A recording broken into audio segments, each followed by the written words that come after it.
Thiagarajan sir, இந்த எல்லை கட்டுப்பாட்டு கோடு, அதாவது இந்த சிம்லா ஒப்பந்தம் ரத்து செய்யப்பட்டதில் ஒரு முக்கிய அம்சமாக எல்லை கட்டுப்பாட்டு கோட்டை மதிப்பது. ஆனால் அவர்கள் அதை ரத்து செய்து விட்டாரதாக அறிவித்திருக்கிறார்கள்.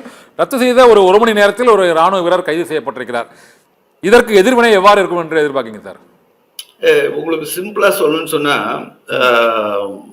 15 கோர் அப்படின்னு சொல்லுவோம். அந்த 15 கோருடைய ஜிஓசி ஜெனரல் ஆபீசர் கமாண்டிங் அவர் வந்து ஸ்பெஷல் வந்து பேரா எஸ்எஃப்னுடைய ஒரு ஆபீசர். அவரு சரி மிக ஆகச்சிறந்த தலைமையுடைய ஜெனரல்ஸ் எல்லாம் அங்க இருக்காங்க.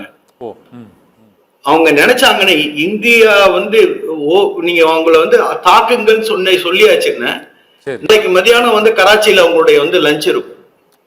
அந்த அளவுக்கு 65 வாரத்துல லாகூரை 1 hour நாங்க பிடிச்சிருவோம்னு அறிவிச்சாங்க. ஆனா இப்பவும் அதே நிலை நீடிக்காது சார். அதே நிலை மாற்றம் கிடையாது. இந்திய ராணுவத்திடம் வந்து எந்த ஒரு ராணுவமும் இந்திய ராணுவத்திற்கு வந்து மோதுவதற்கு 100 முறை வந்து நினைக்க வேண்டும். இந்திய ராணுவம் நினைத்தால் கராச்சியை 1 hourல போய் பிடிச்சிடலாம்னு சொல்றீங்க.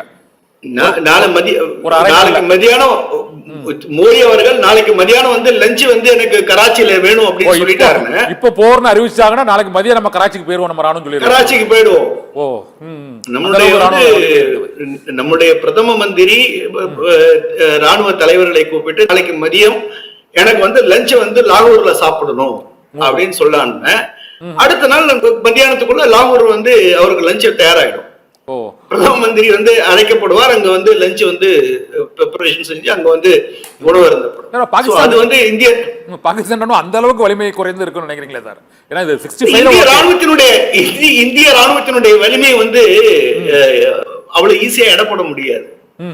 இந்திய ராணுவத்தினுடைய அதை சொல்லுவோம், ஒரு அழகான ஒரு வார்த்தை சொல்லுவோம், ஒரு ராணுவத்தினுடைய இயந்திரம் வந்து எப்படிங்கிறது முக்கியம் இல்ல, ஒரு துப்பாக்கி வந்து எப்படிங்கிறது முக்கியம் கிடையாது. துப்பாக்கி பின் இருக்கின்ற ராணுவ வீரன் எப்பேற்பட்டவங்கிறது தான் முக்கியம். அது எப்படி கையாள தெரிந்தவன் அப்படிங்கிறது தான் முக்கியம். எல்லாருக்கிட்டையும் வில் இருந்தது, எல்லார்கிட்டையும் அம்பு இருந்தது, எல்லாரும் அர்ஜுனனாக முடிஞ்சதா? ஒரு அர்ஜுனன் தான். அதே போன்று இந்திய ராணுவத்தினுடைய அந்த வீரமும் தீரமும் அவர்களுடைய திறமையும் உலகத்துல எந்த ராணுவத்திலுமே கிடையாது. நிரூபிக்கப்பட்டது. போற இந்திய ராணுவம் தலை சிறந்த ராணுவமாக எங்க போனாலும் இருந்தது. சோமாலியாவா இருக்கட்டும், எங்க போனாலும் இருக்கட்டும். அதெல்லாம் வந்து நம்ம வந்து வரலாற்றை திருப்பி பார்க்கும்போது பல விஷயம் நமக்கு தெரியும்.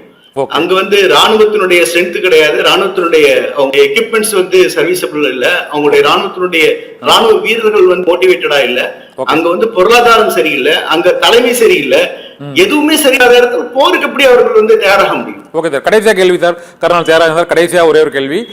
இப்போதைக்கு அந்த ஒப்பந்தங்கள் ரத்து, விசாக்கள் ரத்து, இப்பொழுது ஒரு ராணுவம், இந்திய ராணுவ வீரர் ஒருவர் கைது. நீங்கள் கூறியதை போனால் லாகூரில் நாளை மதியம் லஞ்ச் என்றால் அதற்கு நமக்கு ராணுவம் தயாராக இருக்கும். அந்த அளவுக்கு ராணுவம் வலிமை என்று கூறியிருக்கிறீர்கள். ஆனால் இந்த போர் சூழல் என்பது வந்து சர்வதேச உறவுகள் மற்றும் இரு நாடுகளுக்கு இடையேயான பொருளாதாரம் உள்ளிட்ட பல்வேறு அம்சங்களை கருத்தில் கொண்டு அமையக்கூடியது.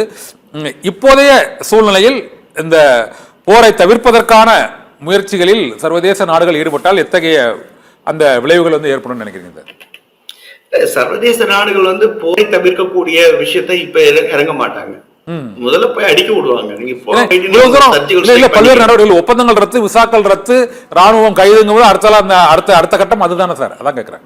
இல்ல அடுத்த கட்டம் வந்து யாராவது ஒரு உலக தலைவர் ஏதாவது ட்வீட் போட்டிருக்காரா, இல்ல ஏதாவது வந்து அறிக்கை விட்டுருக்காங்களா, இந்தியா நீங்க வந்து அமைதியை நோக்கி செல்லுங்கள்னு? சரி, ரஷ்யா சொல்லியிருக்கா, அமெரிக்கா சொல்லியிருக்கா, யூகே சொல்லியிருக்கா, ஆஸ்திரேலியா சொல்லியிருக்கா, யார் சொல்லியிருக்காங்க? இன்று இல்ல அடுத்த வாரம் ஒரு 2 நாளைக்கு அப்புறம் 2 நாள் பார்க்கல. நிறைய டெவலப்மெண்ட் வரும். நம்ம உள்ள பூந்து அடிச்சதுக்கு அப்புறம் அவங்க வருவாங்க. சரி, ஓகே சார். என்ன இப்போ வந்து பேச்சுவார்த்தைக்கு வருவாங்கன்னா ஒரு வாட்டி அடிதடி நடக்கட்டும், அதுக்கப்புறம் வந்து அதுதான் அவங்க என்ட்ரி பண்ணுவாங்க. So that when we attack that Pakistan, அந்த தும்சம் நம்ம செய்ததுக்கு அப்புறம் வரட்டும், அப்புறம் நம்ம வந்து பார்க்கலாம். Okay sir.